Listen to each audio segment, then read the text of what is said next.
Night in Lagos often feels like someone poured gold dust on a restless animal. The city glitters, but its pulse is unpredictable, sometimes warm, sometimes predatory. In such a place, a woman must choose her steps with the wisdom of an elder and the daring of a child. But Nkiruka was neither elder nor child. She was a young woman with a beautiful face sharpened by struggle, a fragile heart hardened by disappointments, and a restless hunger the city interpreted as ambition. And so our story begins not with glamour, not with Kingsley, but with Jude, the gentle, patient man who believed a soft heart could heal any wound. They had met 3 years earlier at a mechanic's workshop where Jude worked. Her phone had slipped out of her pocket and shattered on the concrete. As she knelt to pick it up, Jude approached with the shy smile of a man unused to admiring beautiful strangers. "I fit help you fix the screen," he said. She looked up, noticing his steady eyes, his hands stained with engine oil but surprisingly gentle. Something about him, his simplicity, his focus, felt safe. Jude wasn't loud like other Lagos boys. He wasn't full of empty boasts. He wasn't smooth like the ones who hung around places where perfume replaced character. He worked. He saved. He planned. Their relationship grew like cassava, slow, steady, yielding more than you expect if you are patient. Saturdays were for washing clothes together behind the house. Sundays were their sacred ritual, morning service at the St. Paul Church. Afternoon rice at Jude's mother's house. Long evening walks around the estate. Soft laughter shared over suya and malt. When rent was due or when electricity bills swallowed half of Jude's pay, Nkiruka was always there. She cleaned his one-room apartment with pride, cooked egusi or jollof rice, and imagined a future built with sweat and sacrifice. But Lagos sometimes whispered another dream into her ears. A faster dream. A shinier dream. A dream wrapped in artificial gold. A dream that gets her excited, as if she's the first lady of the state. But Lagos has a way of turning insult into identity. It started on a Friday evening when she wore a tight red dress Jude didn't particularly like. "You don't need to show all your body," he murmured. "I like the dress," she snapped, surprising even herself. That night, she went out with some girls from the estate, girls who lived on their phones, whose pictures always had perfect lighting, whose hair always shimmered, whose pockets always jingled even though they never seemed to go to work. They introduced her to a lifestyle Jude couldn't afford. Soft drinks replaced with champagne. Sunday rice replaced with lounge grilled platters. Kiki rides replaced with Uber Black rides. Caution replaced with late-night boldness. Simple dreams replaced with quick desires. She liked the feeling, the attention, the illusion of importance. Soon, the girls teased her. "Nkiru baby, you fine pass all of us. You never get sugar daddy. Oh, you dey waste the beauty. No be slaying," one joked. "Them go just spray you, shower cash on you, you go smile, no slay things now." But the name stuck, Slay Queen. It wasn't about prostitution, it was about dependency. A woman pampered by gifts rather than commitment. A woman living on borrowed luxury. A woman who could walk into a bar with 500 Nigerian nairas but walk out with 50,000 naira, a new wig, and 2 paid bills. At first she laughed at the name, but a part of her felt herself transforming. Jude noticed the shifts. The late returns. The sudden need for expensive wigs. The Instagram obsession. The new friends who didn't greet with respect. One evening Jude tried to talk to her. "Omalika, you dey change. Wetin dey happen? Which came friends you dey follow now?" She rolled her eyes. "Jude, please. Not today." He stared at her, lost. "You be my woman. I just dey worry." "Maybe you worry too much. Lagos life no be village life." The words wounded him because he was a man who had always believed that love could shield him from harsh truths. But Nkiruka wasn't trying to hurt him. She was trying to outrun something inside her, a fear of being ordinary. Her transformation grew more visible. Her photos attracted comments. Men started messaging her. She began receiving attention she didn't know she craved. Jude's 40,000 Nigerian Nairas weekly pay could not compete with a man who could drop 200,000 Nigerian Nairas casually on drinks. He tried to hold her, but she began slipping like sand through open fingers. It was a Thursday evening. The moon hung low, glowing like a calabash of palm oil spilled across the sky. Nkiruka stood at the corner of Stallion Estate, Phase 1, her favorite spot to dress and oppress, as the girls called it. Cars moved past slowly, some windows down, some tinted. Men scanned with practiced eyes. Then he arrived. Kingsley.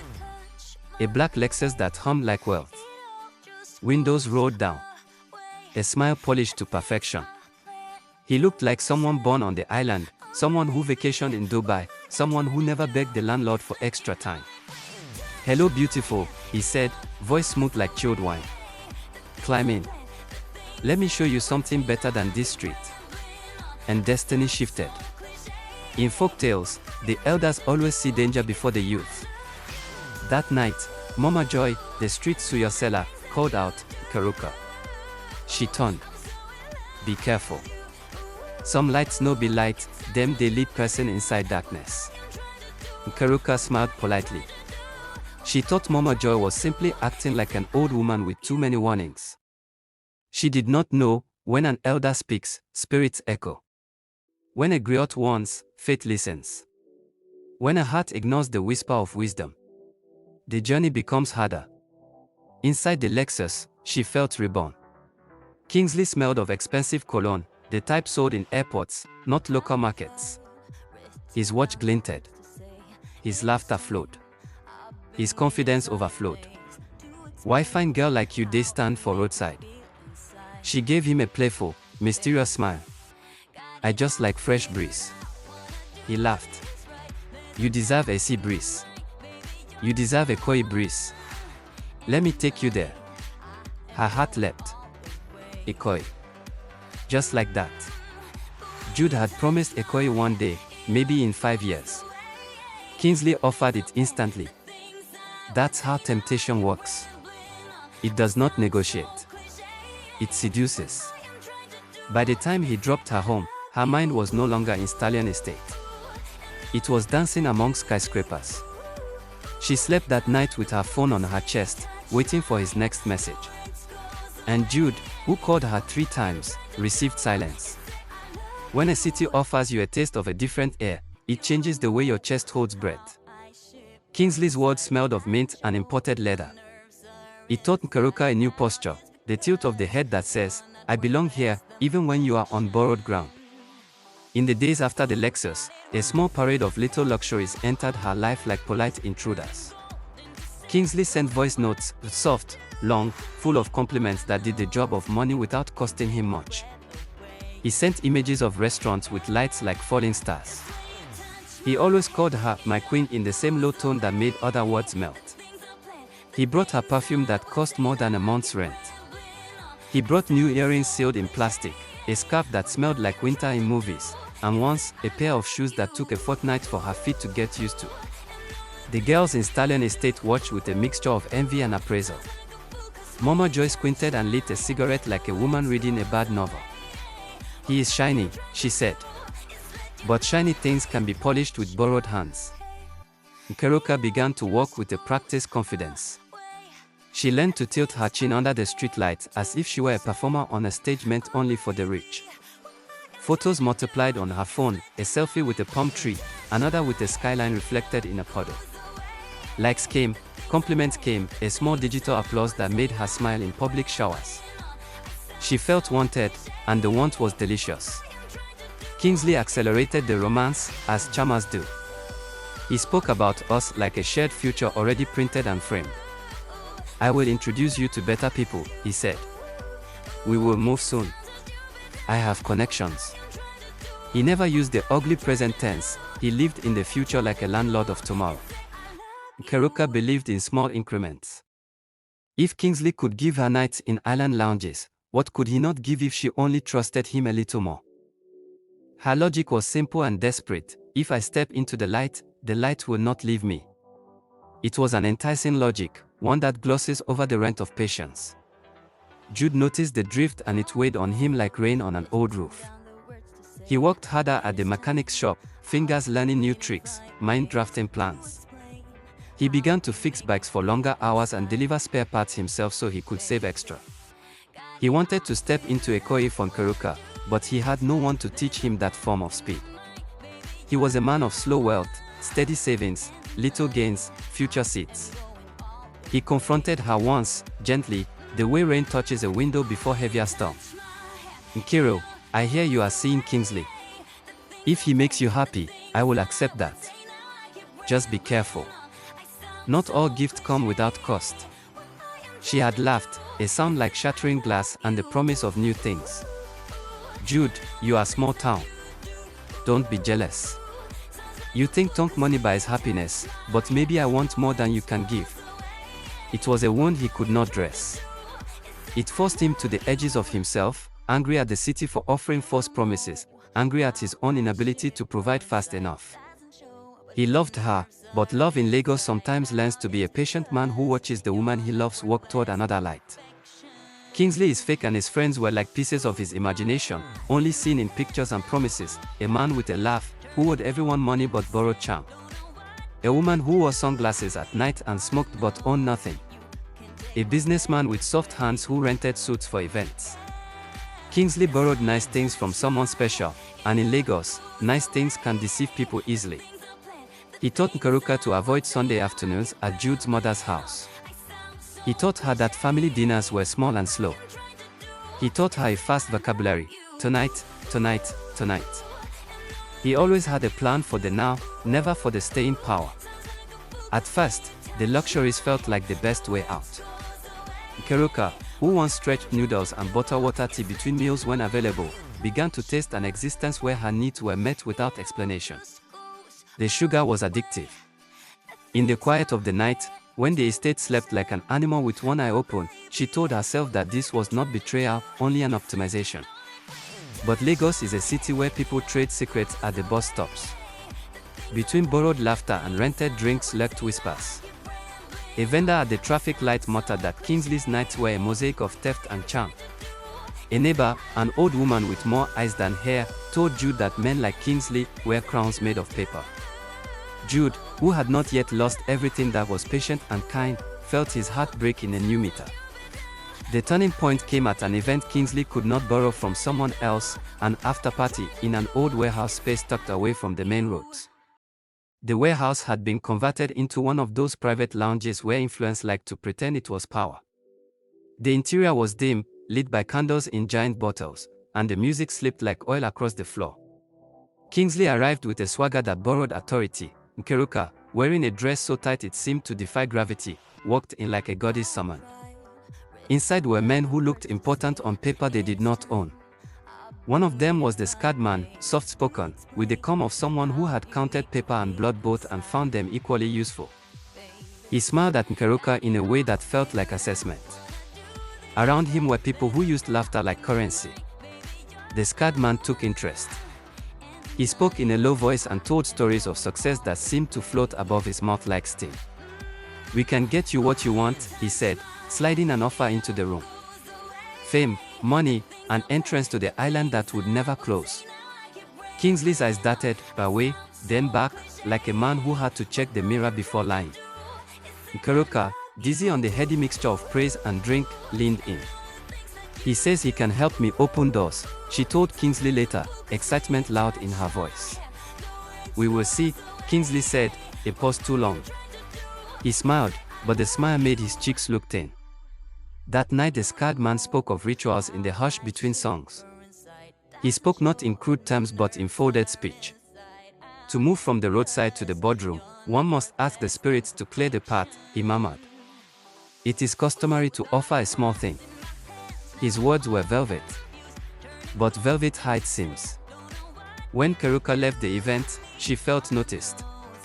The city's eyes seemed to have turned toward her like spotlights. She texted Jude an image of a skyline, a deliberate cruelty, and then laughed when she saw how quickly he read it and did not reply. She told herself she was not cruel, she was ambitious. She told herself some version of truth that allowed betrayal. But the spirits had their own ledger. Eshu rattled his beads in the corners, enjoying the chaos.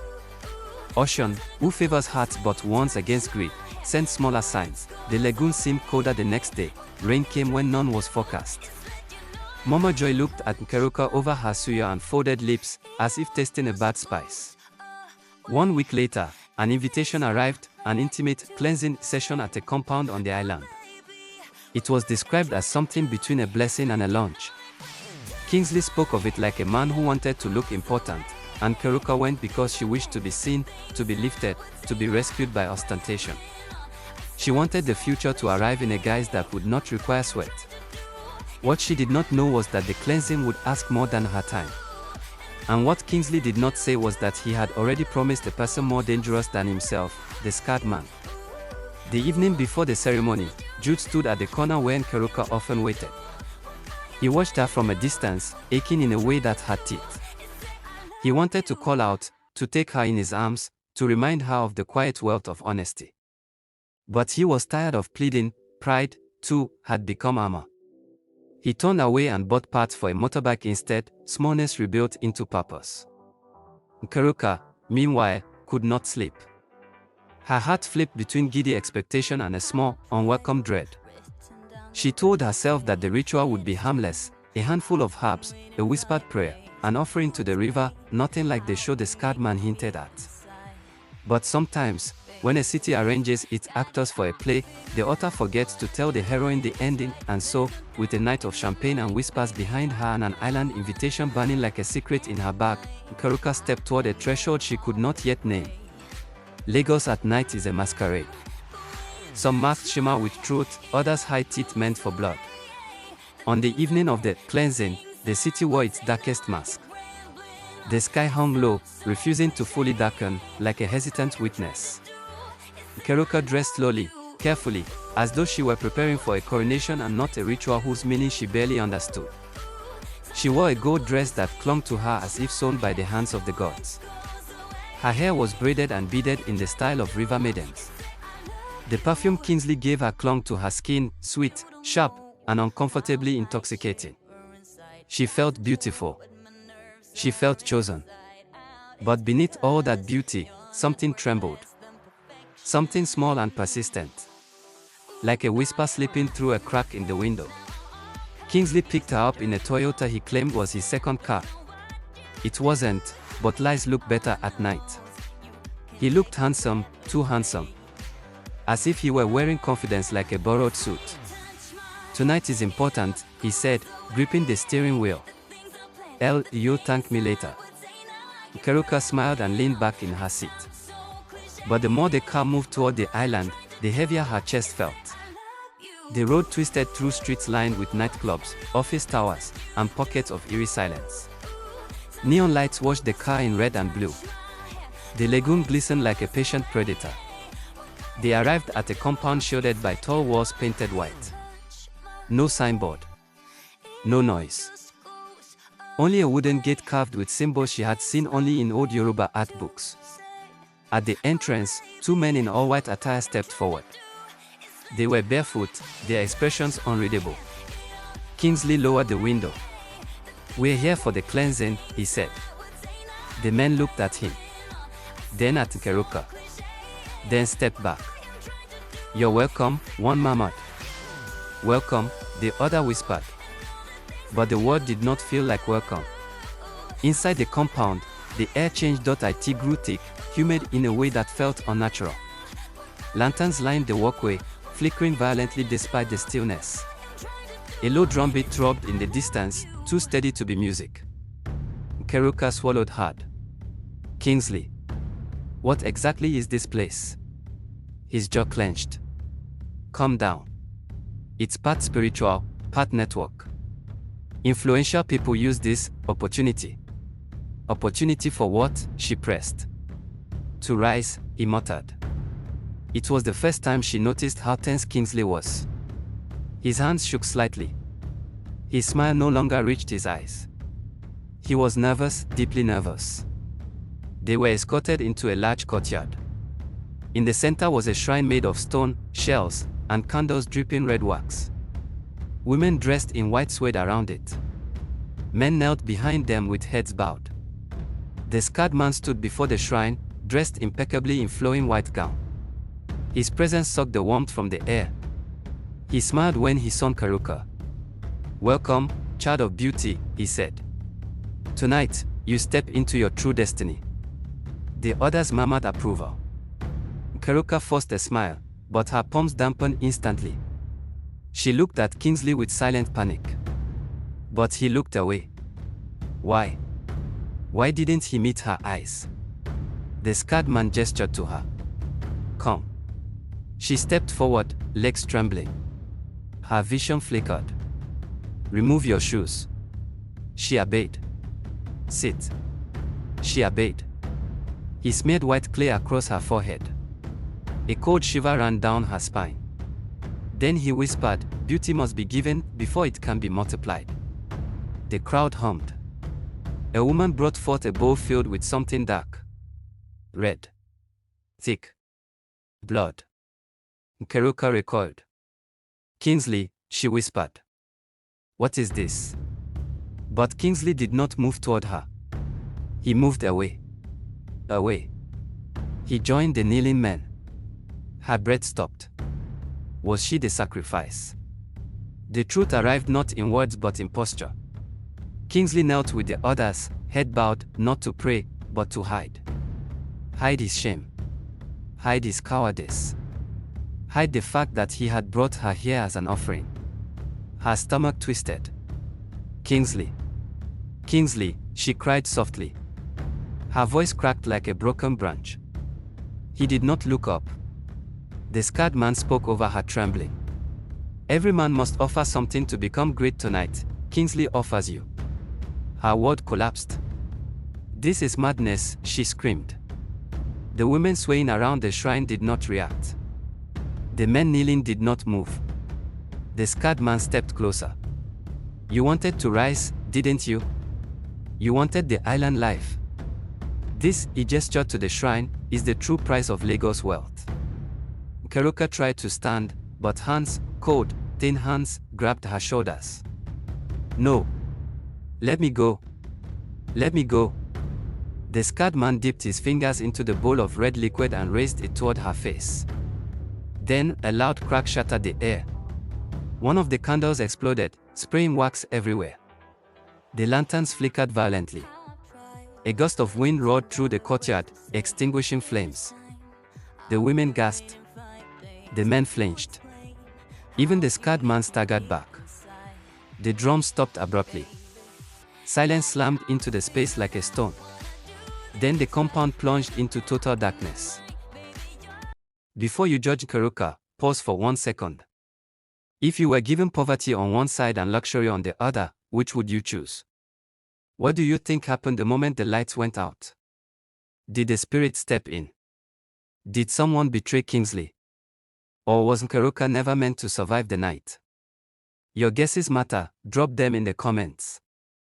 If you enjoyed this folktale, please hit the like button. That encourages YouTube to show this story to more lovers of African legends. Subscribe to Stai Folktales and turn on the notification bell so you don't miss part 2 when it drops. Trust me, what happens next will shake you. Don't forget, like, comment, and subscribe. Part 2 is coming.